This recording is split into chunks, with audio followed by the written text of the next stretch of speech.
Okay, so here we have section 5.6, the law of sines. So the law of sines allows you to solve triangles given two angles and a side, and then to find the angle, find the area of a triangle if two sides and included angle or the measure of two angles are given. Just a word of definitions. An included angle is the angle between two sides. So, for example, for a right triangle, looks like this. Little a, little b, little c. Angle B is the included side of side A and side C. It's the angle that's in between them. So that's what included means. Okay, this is the law of sines. A over sine A equals B over sine B equals C over sine C. Now, granted there's three fractions here, you're only going to use a pair of them at a time. You want to choose one fraction that you know all the values of, so both little a and large a, for example, and one fraction that you only know one of the values of, so little b or big B, because then it leaves you four values, only one of which is unknown. So the little letters are the sides, the big letters are the angles, and the side is opposite its angle.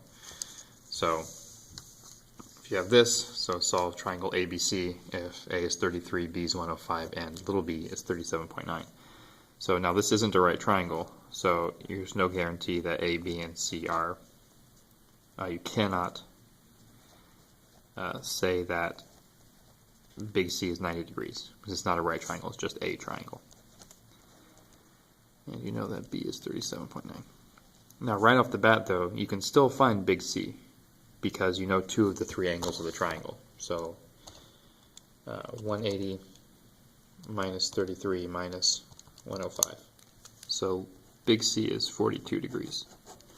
So that's my first unknown solve for.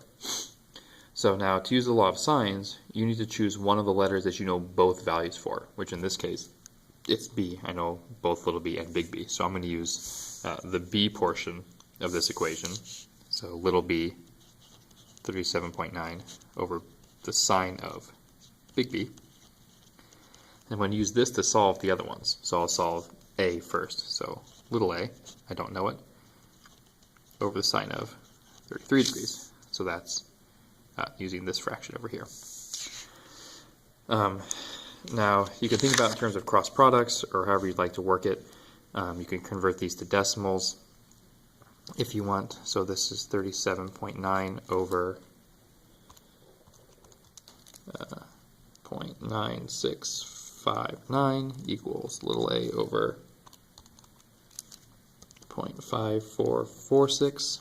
You can do the division on the left here, 37.9 divided by 0.9659. So that's 39.2380 equals a over 0.5446. So then you have to multiply both sides by the 0.5446.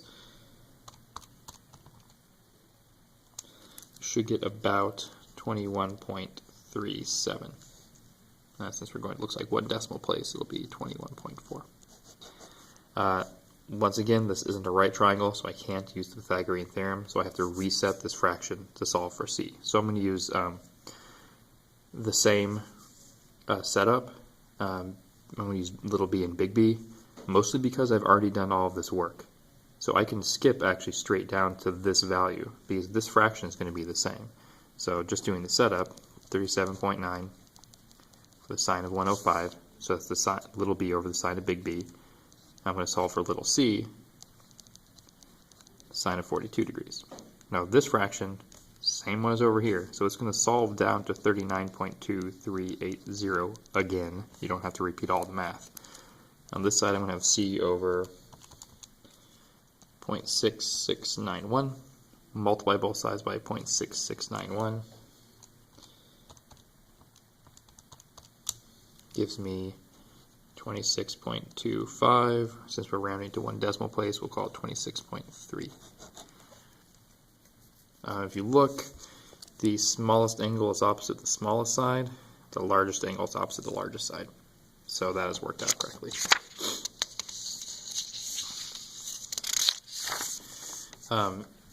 These are variations on the area formula. So normally this area is 1/2 the base times the height, but if you don't know the height of the triangle, it makes it a little bit tricky. These equations here, K is standing in for the area. So it's 1/2 side times the sine of the other angle. So if you know little b and little c, you need angle A, not the angle that you did not have. So it's the included angle. Same thing here. If you know A and C, the included angle is B. If you know A and B, the included angle is C. So it's just a matter of picking which of these three you have.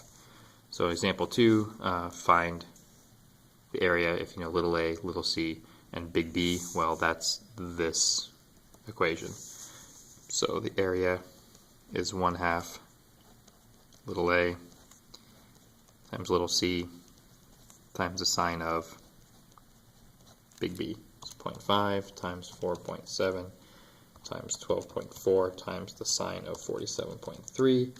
So the area of this triangle is 21.4. Here is the equation if you know one of the sides and all of the angles. So only A, all three angles, only B, all three angles, only C, all three angles. So once again, it's a matter of choosing which equation you know. Now, once again, remember, just because you're given, you may not be given all three angles, but if you're given two of them, you can always find the third.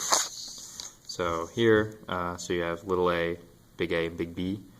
Big C is not given to me, but I can figure out what big C is.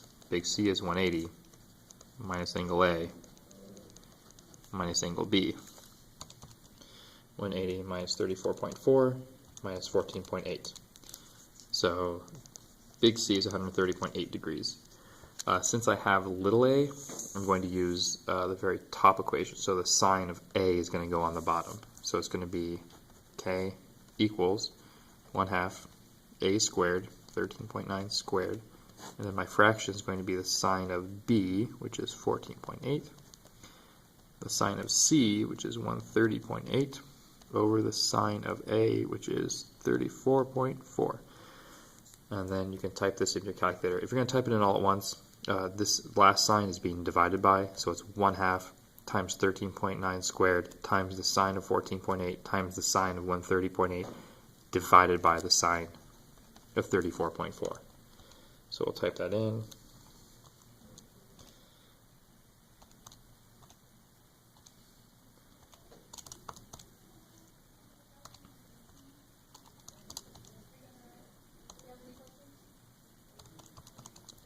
So K comes out to be 33.1 if you do all the math. It looks like that's the end of the section.